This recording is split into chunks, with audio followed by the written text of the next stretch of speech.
Think for a moment about the sheer power a simple phrase can have. Hmm. Words that can really change how you see things, maybe influence your actions. Yeah, and connect you to something, well, much bigger than yourself. Exactly. And that's the fascinating territory we're diving into today. Right. We're really getting into a phrase that's just packed with meaning, holding huge significance for millions. Bismillah. Bismillah. And what's so interesting, reading the source text in the name of Allah, is how it's not just like a purely religious thing. No, not at all. Uh, It taps into these really universal human experiences, dependence, power. our whole understanding of the world, really. Acknowledging the true source behind things. Absolutely. And our source text, in the name of Allah, it really unpacks the richness inside this short phrase. Reveals layers, doesn't it? Yeah, Way beyond just a simple translation. definitely. So our mission for this deep dive is to explore those layers together. We want to get the real essence of Bismillah, understand its practical side too. Using the insights right from the text. Okay, let's jump in. The core, meaning where do we start? Well, at its most basic, Bismillah means in the name of Allah. Right. It's fundamental in Islam, the standard way to kick off pretty much any good action. But the text says it's more than just starting things. Yeah, it emphasizes that it goes deeper. It kind of stands for Islam itself, in a way, a symbol. Okay, but it's not just something we say, right?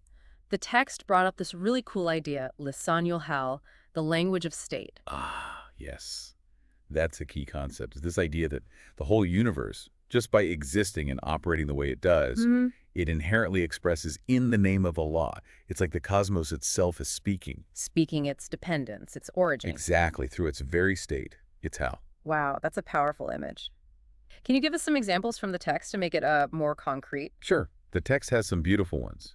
It pictures the universe like a book, Okay. written by Allah's power, showing his attributes. So for instance, the unique form of every single creature. Its design speaks, just by being what it is, of Al-Musawwir, the shaper, the designer. I see. And similarly, the fact that there's life everywhere in everything living, That speaks too. that speaks of Al-Muhi, the giver of life. So simply by existing, being so intricate, so alive. They're expressing in the name of Allah without words. Precisely.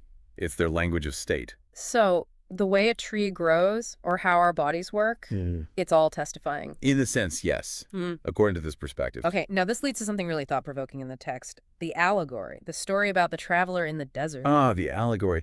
Yes, that's brilliant for showing the practical benefit of acting in the name of Allah. How so? Well, imagine two people crossing a dangerous desert.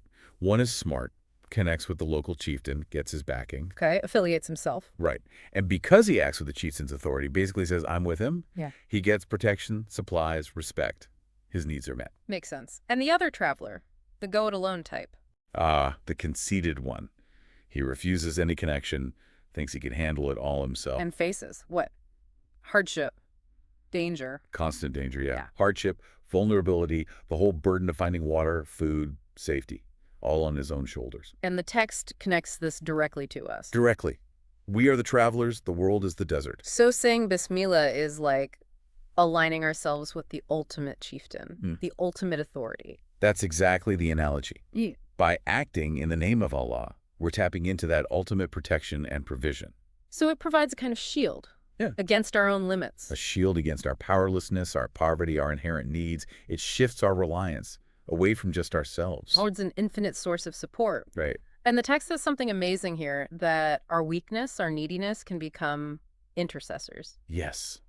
That's such a profound twist. The idea is when we consciously recognize our total dependence, our helplessness, and we connect that realization to God's infinite power and mercy through Bismillah, then those very vulnerabilities, our powerlessness and poverty, they actually become the means, the bridge to getting help. They plead our case, so to speak. Wow. So weakness isn't just weakness. Not when connected like that. The text uses another analogy, joining the army. Okay. An ordinary person acting alone can't do much, but enlist, act in the name of the state with its backing. Suddenly you have immense power behind you, resources, authority. Exactly. You can achieve things far beyond your individual capacity. It's that same principle applied spiritually. So it's not about getting magic powers, but connecting to the power by admitting we don't have it ourselves. Precisely. Acknowledging dependence. Okay. Then the text swings back to nature with these incredible examples. Seeds, trees, animals. This part really made me look at things differently. They really bring it home, don't they? Think about a tiny, tiny seed Wow. holding the blueprint for a massive tree, bearing huge weights. The text says every seed, every tree does this in the name of Allah. Drawing from the treasury of mercy. That's the phrase, yes. And gardens, bursting with all kinds of different food. Like cauldrons bubbling over. Right, seen not just as biology, but as acting in the name of the provider, Yeah. a direct manifestation. And the animals, too. Cows, camels, milk. Presented as springs of milk flowing in the name of the Merciful. Gifts of pure sustenance, not just, bodily functions. And those images of tiny roots splitting hard rock. So vivid, likened to Moses' staff striking the rock. Obeying a command. Exactly, implying even these seemingly simple physical processes are responding to a higher will, acting in the name of Allah. Even leaves resisting heat. Like Abraham in the fire. Yes, reciting, "O fire, be coolness and peace." It's poetic, but the point is that nature itself displays this obedience, this acting under divine command. It seriously challenges a purely materialistic view, doesn't it? Points to something more. That's a crucial takeaway.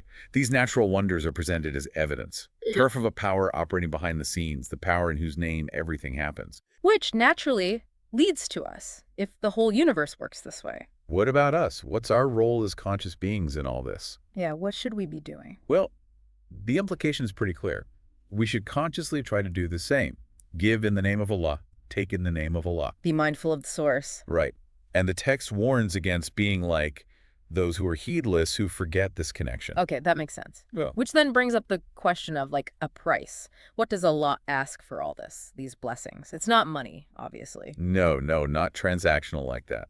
The text highlights three things. Okay, what are they? First, remembrance, starting things with Bismillah, Uh-huh. acknowledging him at the outset. Got it. Second. Second, gratitude, saying, Alhamdulillah, all praise is due to Allah at the end, or just feeling that thankfulness. And third.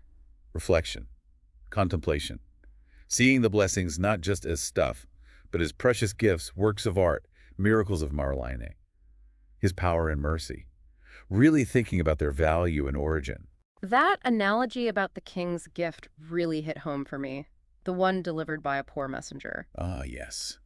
It perfectly illustrates the foolishness, doesn't it? Praising the delivery guy, but forgetting the actual king who sent the amazing gift. Exactly. Focusing only on the apparent means, the intermediary, and ignoring the true benefactor.